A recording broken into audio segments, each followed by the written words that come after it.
I'm Bruce G. McCarthy, your host for the next 1 hour, and you are listening to Datum Line. In our previous Datum Line message, entitled Dictatorship of Debt, Part 13, we delved a bit further into the subject of ownership as it relates to automobiles and Department of Motor Vehicles.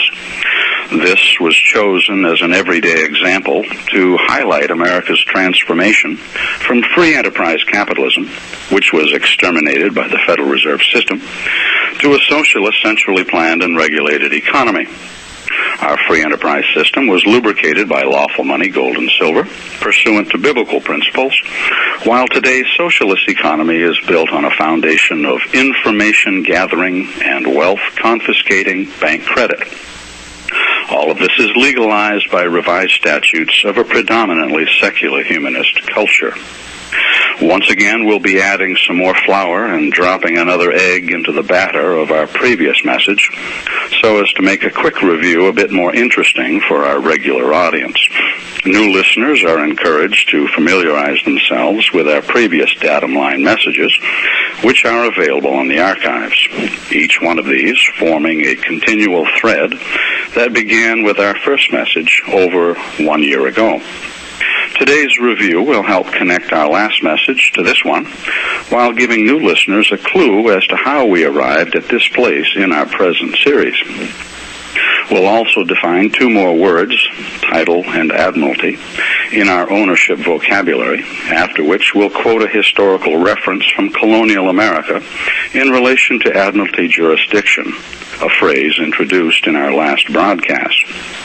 Before launching into today's message, however, I want to express my appreciation for those well-organized housewives out there who coordinate large and complex meals, such as when the oven is stuffed with a turkey while all four stovetop burners are occupied by saucepans filled with diverse goodies, each at different temperature settings, along with pies, salads, and other side dishes in various stages of preparation.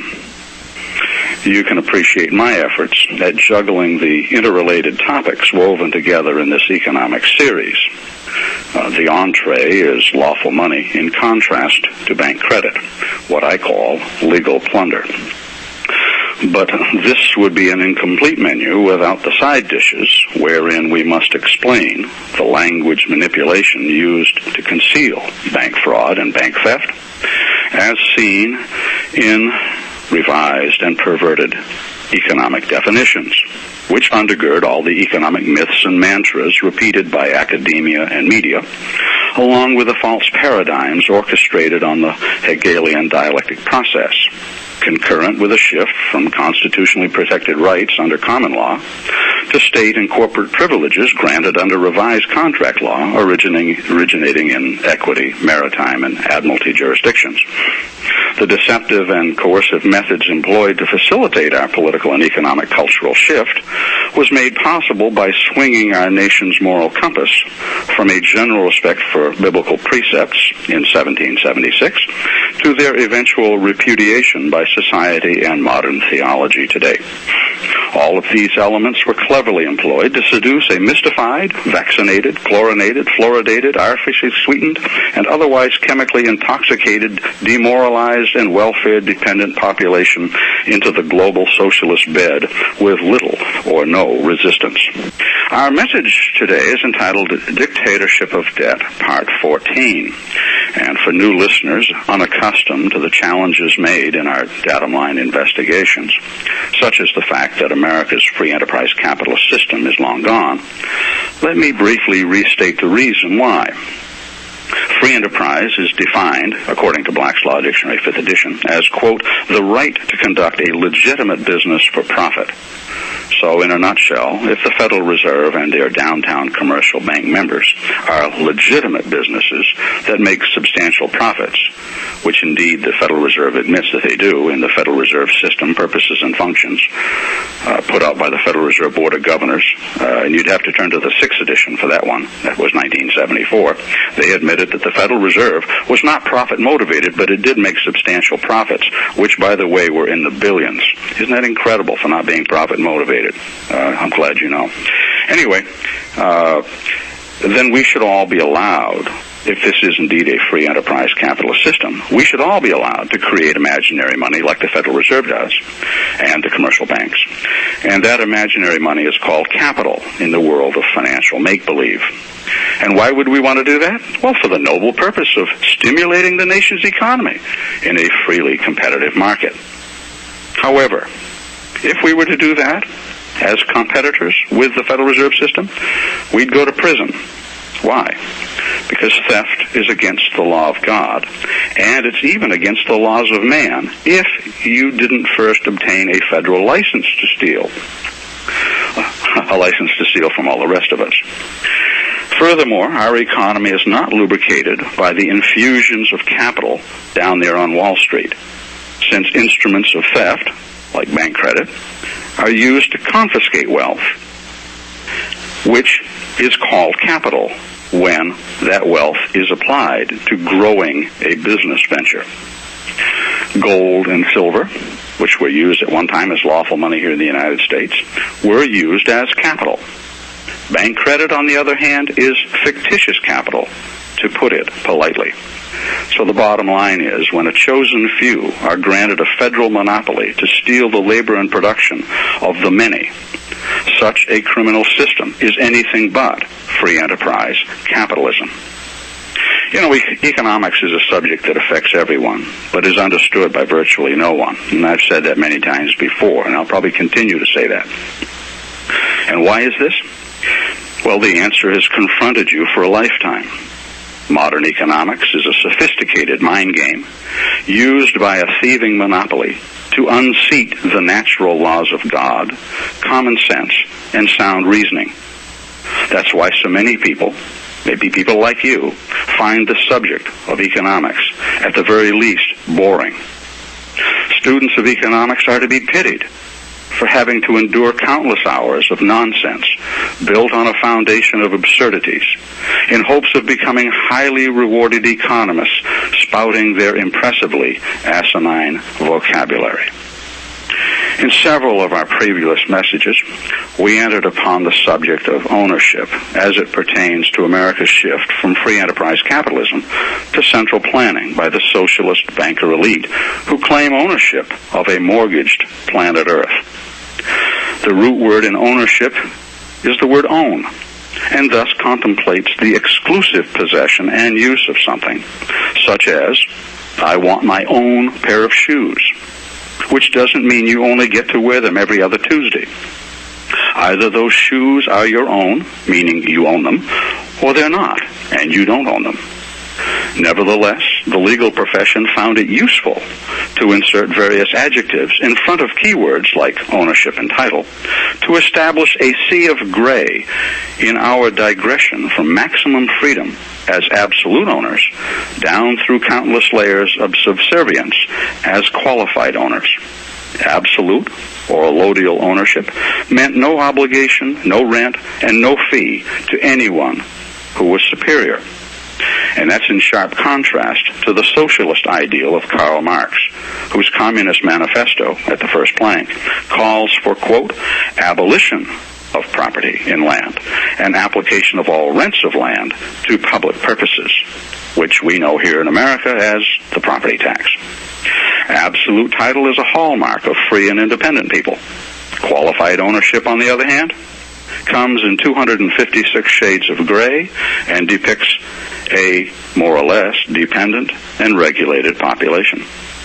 It was by way of legal tender bank credit and not by military conquest that a once free, meaning debt-free, public was cleverly and efficiently enslaved.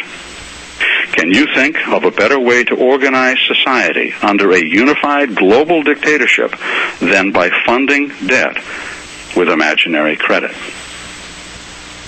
Well, let's address the subject of title and admiralty for a moment here before taking a quick look at a historical reference to admiralty jurisdiction as mentioned by our colonial ancestors. I'll turn to Black's Law Dictionary, 5th edition. Now, I don't regard this as the Word of God. I hope you understand. And I suppose I could pull up a Bouvier's Law Dictionary on the same subject, but I'm just kind of boil this down as simply as possible. And I hope for those of you who are legal buffs that you'll be able to bear with me. First off, the word title is defined as, quote, a mark, style, or designation, a distinctive appellation or name, the name by which anything is known. And it goes on to deal with the subject of titles, like maybe esquire, lawyer, or other such things, like maybe a doctor, who knows. And then it talks about descriptions of books, the title of a book.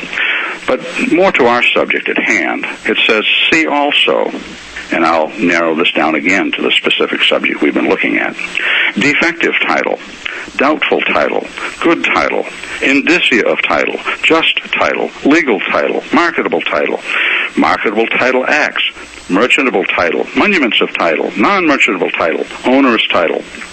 Then we get to the word owner, ownership, and then paramount title, even possession. These are things that you would look for. So evidently a person who has title is a person who might be the owner. That might be a title of a person, right? Are you the owner of this place? Yes, that's a title that would apply to me. With respect to real property law, they say, quote, title is the means whereby the owner of lands has the just possession of his property. The union of all the elements which constitute ownership, full, independent, and fee ownership. Well, fee ownership isn't quite the same thing as a low deal. The right to or ownership in land, also the evidence of such ownership. Such ownership may be held individually, jointly, in common, or in cooperate or partnership form. See, so then it gets watered down. We get into those 256 shades of gray I mentioned. Okay, so title we brought up in the previous broadcast with respect to certificate of title. So are you the owner? Yeah, I have a certificate that says I'm the owner. Now, what about the word admiralty? Well, admiralty kind of conjures up the notion of high seas, doesn't it? And so we'll go to Black's Law Dictionary with regards to admiralty. And let's see if we can find it here, admiralty law. The term admiralty and maritime law are virtually synonymous. Now, virtual synonyms are not actually synonyms, but they're close. And so we'll turn to maritime very briefly. That again is high seas, isn't it?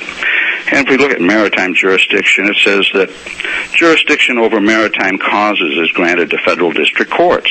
Procedure in maritime actions is governed by the federal rules of civil procedure and supplements to admiralty rules. It goes on to say that substantively, in the United States, it is federal law, and jurisdiction to administer it is vested in the federal courts. Okay, and on and on. Now, if I were to go to Bouvier's, we would have 6 pages to discuss, a lot of which, of course, are references from court cases. But they're basically saying that admiralty and maritime are fundamentally or in some way synonymous. Our founding fathers brought up the subject of admiralty jurisdiction back when they wrote the Declaration of Stamp Act. This was put out by the Declaration of Stamp Act Congress, which met in New York, back in October of 1765. It was in 1765, earlier in the year, that the English Parliament had passed the Stamp Act, and it was the first direct tax that was levied on the American colonies, and with a requirement that all newspapers, pamphlets, legal documents, commercial bills, advertisements, and so forth that were issued in the colonies must bear a stamp which had to be purchased from the crown. So it was a tax. And our forefathers apparently were offended by that, and they mentioned it in the Declaration of Stamp Act at the 8th paragraph, which says, quote, that the late Act of Parliament, entitled An Act for Granting and Applying Certain Stamp Duties and Other Duties in the British Colonies and Plantations in America, etc., by imposing taxes on the inhabitants of these colonies, and the said tax and several other acts, by extending the jurisdiction of the courts of admiralty beyond its ancient limits, have a manifest tendency to subvert the rights and liberties of the colonist.